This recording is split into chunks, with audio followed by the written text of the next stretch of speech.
안녕하세요. 반갑습니다. 여러분의 꿈의 성취와 항상 함께하는 고아름입니다. 자, 이번에 선생님이 여러분들과 함께 이야기할 내용은요. 바로 이 세계사 수업의 전체 커리큘럼 그리고 현장 수업에 대한 안내가 되겠어요. 쌤이 인강을 하잖아요. 그런데 인강과 다르게 현장을 어떻게 수업을 하는지가 많이 궁금하겠죠. 그죠? 그래서 현장 관리 시스템 그리고 전체 커리큘럼을 모두 설명드리도록 하겠습니다. 자, 우선은 선생님은 이런 타이틀을 가지고 있어요. 간략하게 말씀드릴게요. 쌤 자랑이기 때문에 쌤도 민망합니다. 자, 우선은 성적표가 기다려지는 강의라고 하는 것을 선생님이 항상 아주 중요하게 생각을 하는데요. 선생님의 성적 향상률이 상당히 높아요. 지금 쌤이 이걸 찍는 시점이 아직 수능을 치르기 전이기 때문에 아직 수능 결과를 가지고 말할 수는 없어요. 자, 그렇지만 6월 평가 점수 대비 9월 평가 점수가 상당히 많이 올랐어요. 우리 현장 학생들 점수가요. 그래서 지금 이번에 9월 평가 점수의 현장 학생들 평균 점수가 46점이 넘었어요. 상당히 높죠, 그죠? 자, 이럴 정도의 선생님의 경력을 가지고 있다. 자, 그리고 천재 복습이라고 하는 것은 문제가 천재면 상당히 많은 거잖아요. 근데 이것을 현장 학습에서 복습을 통해서 이것을 모두 풀 수 있게 커리큘럼을 짜드려요. 자, 그리고 세계사는 아무래도 근대와 현대 연도 파악이 중요하죠. 모든 역사 과목은 뒤로 갈수록 연도가 조밀해지는데 이 부분을 제대로 공부할 수 있게 따로 특강을 또 준비를 하고요. 자, 또한 선배들이 선생님의 문제를 상당히 좋아해요. 왜냐면 쌤 모의고사가 어렵기도 하고 그리고 이제 킬링 포인트를 잘 맞추기 때문에 선배들이 인정하는 테스트 그리고 여러분들과 함께 가깝게 쌤이 항상 문제 푸는 거 다 보고요. 그리고 개념 수업하면서 눈빛으로 다 이해하는지 안 하는지 다 보거든요. 그러니까 학생들과 아주 가깝게 밀착형 수업을 하는데 이 모든 것이 사실 선생님의 노력뿐만 아니라 선생님과 함께 일하고 있는 이 연구실의 노력이 상당히 많이 가미가 돼 있습니다. 그래서 선생님은 늘 항상 여러분의 성적을 위해서 늘 달리고 있고 일도 같이 하고 있어요. 고생 엄청 많이 해요. 자, 그러면 우선 세계사 과목이 어떤 과목인지부터 아셔야 될 것 같아서 안내를 드릴게요. 우선 세계사는 당연히 여러 나라의 학습을 하는 것이죠. 뭐 이건 다 알 텐데 문제 출제 경향을 아셔야 돼요. 우선 고대 문명 무조건 한 문제 나와요. 1번 문제에 나오는 거 있잖아요. 뭐 이집트 아니면 뭐 인더스 문명 이런 거 한 문제 나오고 그리고 중국사가 요즘에 좀 많이 줄어서 5문항이고요. 요즘 각국사가 늘어서 4문항 정도인데 살짝 바뀌어서 각국사 문제. 그 각국사가 뭘 말하는 거냐면 일본, 이슬람, 인도 이런 지역 있죠. 뭐 동남아시아, 라틴 아메리카 이런 지역. 이런 지역 문제가 요게 5개 나오거나 이게 4개가 나오기도 해요. 자, 그리고 서양사가 요즘에 상당히 비중을 많이 차지하고 있어요. 10문제 정도. 서양사 10문제가 이렇게 들어가 있고 중국사, 각국사 이렇게 들어가 있는데 사실 여기서 여러분이 좀 알고 하면 좋은 꿀팁이 뭐냐면 중국사 문제 5개 그리고 각국사는 일본사가 있잖아요. 여기 부분은 동아시아사랑 완벽하게 겹쳐요. 그래서 동아시아사를 공부하는 학생들은 세계사에서 요거 수업할 때는 그냥 팔짱 끼고 다 아는 거야 이러고 들으면 돼요. 이런 장점이 있다. 시간을 단축시켜주는 그런 조합이기 때문에 세계사 하는 친구가 동아시아를 하면 좀 더 유리한 부분이 있기는 합니다. 아시겠죠? 자, 그리고 서양 중세, 요즘에 중세가 뜨고 있어요. 본래는 이제 근대하고 현대가 연도가 중요한데 요즘에는 중세가 뜨는 편이라 이 부분의 연도 분석이 요즘에는 킬링 포인트로 뜨고 있습니다. 자, 그리고 또 우선 평가원이 상당히 연도와 인물을 많이 낸다고 하는데 좋아하는 인물이 정해져 있어요. 그러니까 여러분들이 세계사를 공부할 때 양이 너무 많아 이렇게 생각하잖아요. 양 짱 많아가지고 언제 다 할 수 있는데 중요한 거는 정해져 있어요. 그래서 여러분들이 공부할 때 겁먹고 접근한다기보다는 중요한 사람들만 보면 되는구나. 이 세계사가 방대한 역사에 아주 긴 역사를 모두 다루는 것이기 때문에 이 중에서 역사적으로 중요한 사람은 사실 정해져 있죠. 그러니까 이 부분이 있기 때문에 방대해 보인다는 그 함정 자체를 피해야 상당히 점수를 얻기에 좋아요.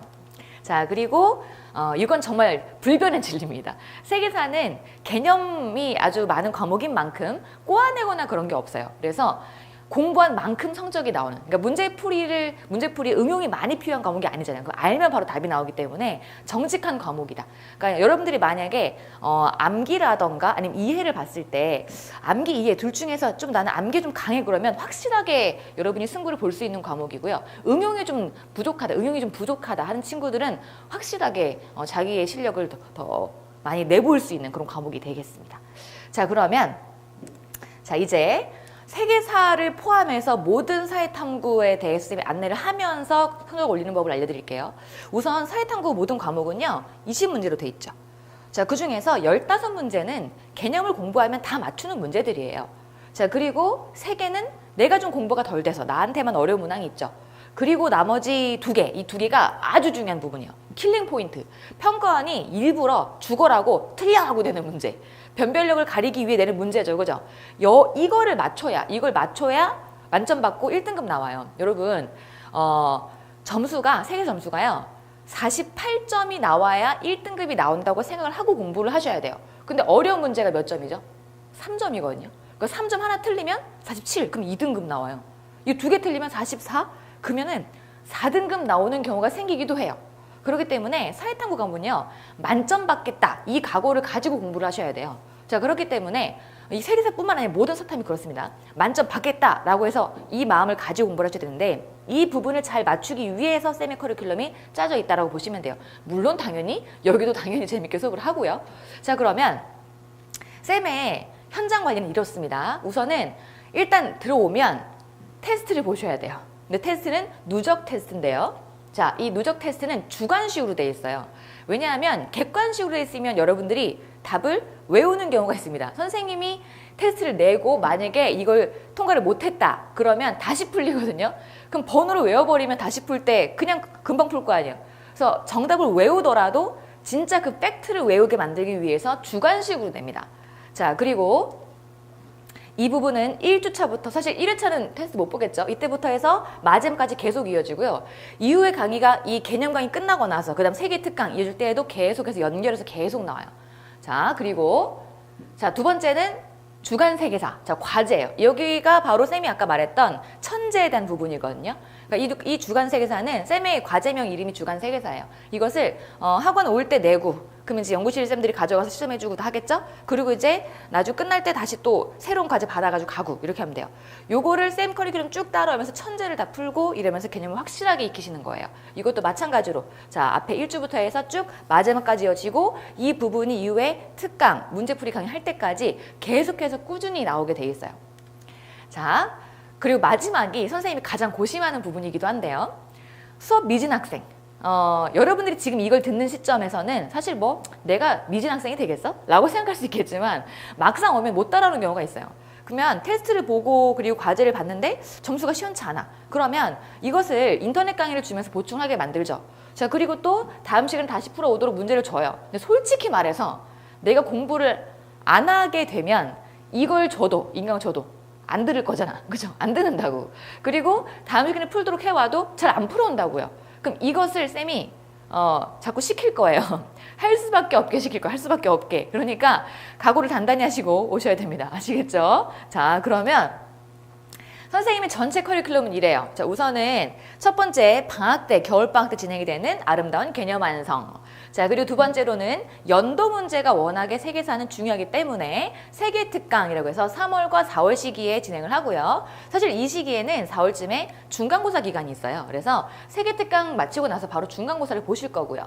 자, 그럼 그때는 휴강이 이루어지겠죠? 자, 그리고 이제 5월, 6월에 6평 대비로 해서 스피드 개념 N 플러스 문제풀이가 있어요. N 플러스 심화 문제풀이가 있어요. 자, 여기서 스피드 개념 그리고 심화 문제풀이라고 하는 것은 6평 전에 여러분들이 전체 개념을 빠르게 돌리면서 이 안에 심화 개념을 콕콕콕콕 집어드릴 거예요. 대부분 이때 배웠어도 이때가 되면 뭐 중간고사 치르고 뭐 하느라고 되게 많이 잊어버리거든요. 그래서 전체 다 돌리고 심화 개념을 콕콕 집어서 한번 설명해주고 그러면서 다시 심화 문제를 풀릴 거예요. 자, 이때 심화 기출만 골라서 풀게 되면 평가원의 시각을 우리가 더 잘 알 수 있게 될 것이기 때문에 6평 점수 향상에 상당히 유리합니다. 자, 그리고 이제 방학이 돼요. 방학이 되면 이때는 십지선 다중답안을 풀어요. 정말 유명한 강좌입니다. 사실 이 강좌는 십지선 선택지 10개라고 나와 있지만 10개 이상인 경우도 있고요. 그리고 답이 몇 개인지 안 알려줘요, 일부러. 답이 1개일 수도 있고요. 10개일 수도 있고요. 또 4개일 수도 있고요. 이렇게. 그 이유가 뭐냐면 여러분들이 문제를 풀 때 되게 선택지가 하나만 답인 문제만 푸시잖아요. 그러면 되게 문제 풀고 나서 맞췄으면 분명히 하나나 두 개를 헷갈렸을 거라도 풀고 나서 맞추면 그냥 넘어가요. 그러고 나서 내가 어떤 부분을 헷갈렸는지를 분석을 하지 못하고 가기 때문에 그 여러분들이 확실히 아는 게 맞는지를 완전히 정리하지 못하고 간단 말이에요. 그래서 이 부분에서 선택지 10개짜리 주고 그 다음에 답이 몇 개인지를 안 알려주고 풀게 되면 내가 이걸 아는 게 확실히 맞는지 아닌지까지 분석을 할 수 있게 됩니다. 자, 이 문제풀이를 하게 되면은 전체적으로 성적이 잘 나오는 친구들도요, 거의 한 70%도 못 맞춰요. 그러니까 자기가 실력이 조금 높다라고 생각한 친구들은 대부분 많이 도전을 하죠. 그죠? 자, 그리고 그 이후에 적중 탑 20 강좌가 열립니다. 이 강좌는 추석 기간에 열리고요. 이 기간은 사실 추석이 상당히 많은 시간이에요. 연휴 기간이. 그래서 수능 보기 전에 정말 마지막 스퍼트를 달릴 수 있는 시간이기 때문에 지방에서도 학생들이 많이 오거든요. 그러면 학생들과 함께 뭐가 시험에 나올 것인가를 찝는 강좌가 될 것이고, 그리고 마지막으로 파이널 모의고사가 있죠. 이 모의고사는 수능 전에 실전 모의고사를 보게 되고요. 선생님 모의고사는 상당히 난도가 있죠. 높기 때문에 정말 실력을 최대한 높이 끌어올릴 수 있는 커리큘럼으로 준비가 되어 있습니다. 자, 그러면 이것들을 조금만 더 간략하게 쌤이 설명드릴 건데 여튼 다 따라오고 열심히 하면 만점 받는다. 아시겠죠? 자, 그러면 볼게요. 우선은 개념완성 강좌에 대해서 아까 쌤이 말씀드렸지만 개념완성 강좌는요, 판산판 강좌가 상당히 유명해요. 자, 이 판산판은 어떤 부분이냐면 이렇게 쌤이 개념을 설명할 때 그림으로 많이 설명을 해요. 그러니까 단순히 줄글로만 된 걸 설명하게 되면은 우선은 이해가 잘 안 되고요. 판서를 다 쓰면 시간이 오래 걸려요. 그래서 그 압축된 시간 안에 제대로 된 개념을 더 빠르게 효율적으로 익히게 하기 위해서 당시 그 상황을 구조화시켜서 그림으로 만들어요. 자, 지금 이건 그리스의 유명한 사람들을 이름 앞글자 따서 솔페, 클페 이렇게 지금 정리를 한 건데, 요런 커리큘럼이나 혹은 이렇게 지금 로마의 흥망성쇠를 지금 표현하고 있는 건데, 요것도 이 로마의 민권이 어떻게 성장해 나가는가를 보여주면서 로마 전체 시대를 볼 수 있게 만드는 거예요. 방금 보여드린 건 쌤이 2012년부터 만든 것이기 때문에 상당히 역사와 전통이 오래됐고 더 학생들이 좋아하는 부분이기도 해요. 그리고 또한 자, 5세기부터 15세기까지 중세를 다 짜게 해서 이때 교회 세력이나 왕의 세력이나 혹은 각 국가의 세력들을 모두 구분해서 보여주는 이런 구조화된 수업을 진행을 합니다. 이게 개념 완성의 판산판에서 다뤄지는 부분이에요. 두 번째는 세계 특강인데, 자, 세계 특강은 연도 자체가 어렵게 나올 수밖에 없는 과목이 또 세계사이기 때문에요. 이 부분을 제대로 분석하기 위해서요. 자, 세계사 문제가 어려우면 두 가지가 어려워요. 연도랑 자료. 연도는 진짜 외우는 게 어렵고요. 자료를 읽어봤는데 이 자료가 시민혁명인가? 영국의 명예혁명인가? 구분이 안 돼. 이런 거를 모두 분석을 해줘야 되거든요. 그래서 그 시기에 맞는 연도를 제시하고, 이 연도를 제시할 때도요, 요거는 지금 프랑스 혁명에 대한 세계특강 부분을 잘라온 건데, 프랑스 정치를 주면서 주변 정세 같이 보고 중국도 같이 봐요. 이렇게 하면 설명하고 그 다음에 그 밑에다가 해당하는 자료를 깔아주는 거죠. 이러면 그 시대가 훨씬 더 이해가 잘 돼요. 자, 그리고 그 다음에 스피드 개념 시문제풀이 요 강좌는 아까 말씀드렸다시피 6평 전에 총정리 및 심화 수업을 하는 수업이고요. 사실 이 강좌는 N수생들이 많이 들어오기도 하는 강좌입니다. 자, 상당히 이제 퀄리티가 있는 강좌고, 자, 그 다음에, 자, 이건 심하다 강조. 자, 그리고요, 그 다음 강좌는 십지선 다중답안인데요. 자, 이 강좌는 바로 보여드릴게요. 문제가 이렇게 나와요. 우선은 지금 이거는 이슬람에 대한 문제인데, 문제 1번부터 선택지가 지금 요건 15번까지 있어요. 그죠? 상당히 많죠? 자, 그리고 이 문제 같은 경우는 자료를 순서를 맞추는 문제예요. 세계사는 시기파악 문제가 상당히 중요하기 때문에 자료의 시기를 맞추는 것 자체가 상당히 중요해요. 근데 그냥 자료가 하나 두 개가 아니라 여러 개죠. 그죠? 여러 개를 또 모두 맞출 수 있게. 자, 그리고 또 세계사가 지도가 중요하죠. 그럼 지도를 모두 분석할 수 있게 설명을 해드립니다.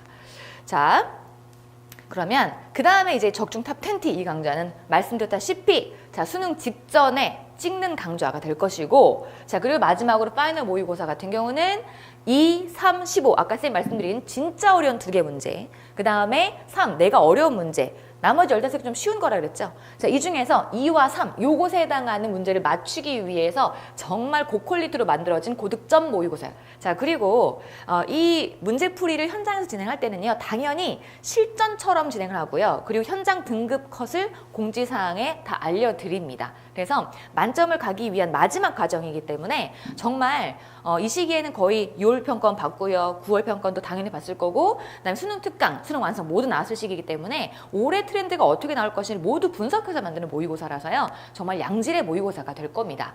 자, 그럼 쌤이 이제까지 전체적으로 1년 커리를 말씀드렸어요. 자, 근데 아마 쌤 완전 많아요. 막 이렇게 너무 방대한 것 같아요. 이렇게 생각할까 봐서 선생님이요. 안내를 잘 드릴게요. 어떻게 효율적으로 들을 수 있는가. 물론 전체 커리큘럼을 다 따라와서 만점 받을 수 있게 체계적으로 짜여 있어요. 그리고 대부분의 학생들이 한번 듣고 나서요. 나중에 복습 삼아서 혼자 복습하는 게 어려우니까 혼자 와서 그냥 혼자 여기 앉아서 와서 수업을 들으면서 복습을 해요. 자, 그러긴 한데 선생님 저는 시간과 여러 가지가 좀 한계가 있고요. 좀 비용도 좀 많습니다라고 하면 이렇게 하시면 돼요. 우선 개념 완성과 세계 특강은 기본 강좌예요. 당연히 개념은 모두 들어야 되는 것이고요. 세계사에서 어려운 문제는 연도 문제가 많기 때문에 그 자료 분석 문제도 많기 때문에 연도와 자료를 잘 분석하기 위해서는 세계 특강을 꼭 들으셔야 돼요. 이걸로 완전히 만점까지 딱 점수를 다 만드는 거죠. 그죠? 그런 다음에 요 강좌 같은 경우는요. 만약 내가 작년에 수능을 봤어요. 좀 개념도 좀 돼 있고 난 좀 알아. 내가 그리고 세계사를 내신에 했는데 내신 때도 점수 잘 나왔어. 그렇다면 그런 친구들은 요거 여기부터 들어오시면 돼요. 요거나 여기부터. 웬만하면은 세계 특강은 좀 고난도 문제를 풀기 위한 거니까 들어주는 게 좋고 일단 아무리 늦어도 내가 한번 했으면 이때부터 들어와야 돼요.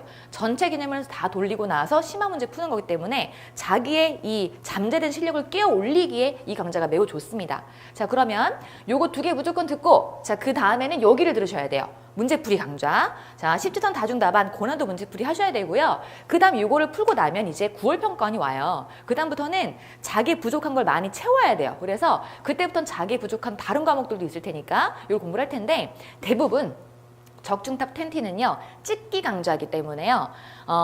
지방수도 많이 오고 전체를 다 돌리는 강좌잖아요. 이 강좌는 내가 진짜 실력이 만점대야. 만점대 혹은 1등급에서 만점 왔다 갔다 해. 이런 정도면 안 들어도 괜찮아요. 여기는 패스도 괜찮고요. 여기는 파이널 모고는 아마 풀게 될 거예요. 왜냐면 쌤 커리를 따라왔으면 EBS 문제 쉽게 풀어요. 그냥 복습식으로 풀어요. 수능 완성, 수능 특강 그냥 금방금방 풀어요. 문제가 쉬워질 테니까. 그렇기 때문에 여기는 내 실력을 점검하기 위해서 파이널 모고를 쌤 것뿐만 아니라 잘하는 친구들은 또 많이 사서 풀기 때문에 분명히 풀게 될 겁니다. 여기는. 자, 이렇게 흐름이 흘러갑니다. 그러면 만점 받으시는 거예요. 자, 요 강좌 커리큘럼 듣느라 수고 많으셨고요. 쌤 강의를 통해서 정말로 수능에서 정말 기쁜 결과 얻으시기를 바랍니다. 감사합니다.